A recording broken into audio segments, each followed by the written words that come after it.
Good morning, good Shabbos, good Erev Shabbos, Chavre. Stuck in a little traffic here, so I figured I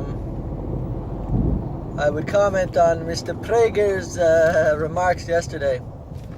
First, want to point out the irony in my original vart was about the discomfort we feel when confronted with ideas that we disagree with.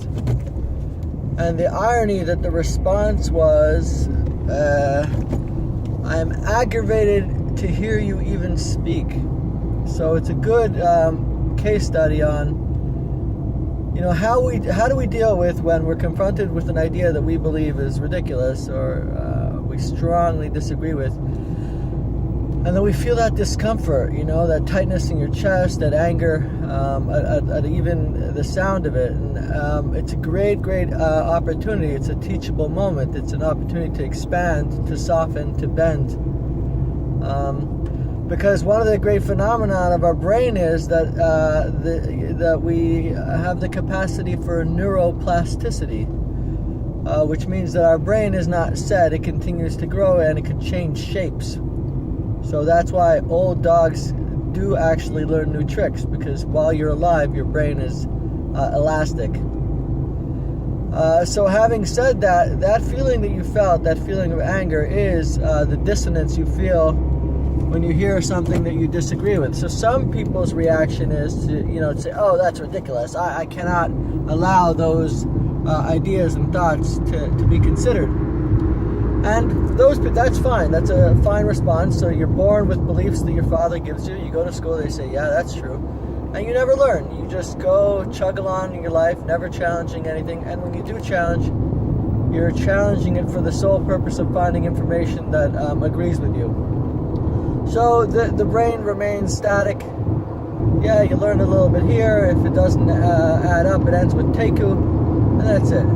And then there's saying, okay, here's somebody with a different idea.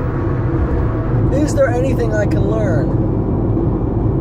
So I would challenge everybody that if there's an idea that makes you angry, and I have ideas that make me angry all the time, this entire idea of Donald Trump being president is something that I'm struggling with, and I'm learning a lot about myself. I'm learning a lot about other people, and in the end, it's gonna make me a better person for struggling with that.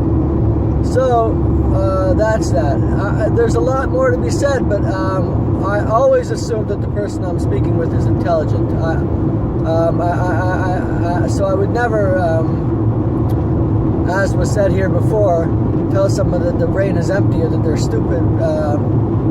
There's nothing constructive that can come of that, besides that I think it's readily obvious that that's not true. So stick to the truth, speak the truth. Ad hominem is a fallacy of reasoning. When you attack somebody, you're not reasoning. By definition, you're not reasoning. It's another form of a straw man argument. You're not addressing the argument, you're addressing the person.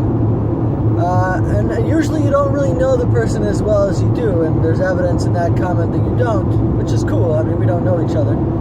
And you're saying that I've been through a lot, somehow saying that somebody is a broken toy. That's why they have these false beliefs, because there's something in their life that happened to them that makes their beliefs, less worthy of consideration, is another straw man argument. And, on that topic, I'll have I've been living a life beyond my wildest dreams. I wake up every morning thinking, oh my God, how lucky am I? There's so much pain and struggle in the world, and here I am, on green pastures with a beautiful family, and, all types of great opportunities for love and life. So I'm kind of confused by that. I would caution you against making judgments about people. With that said, Yechia Melech.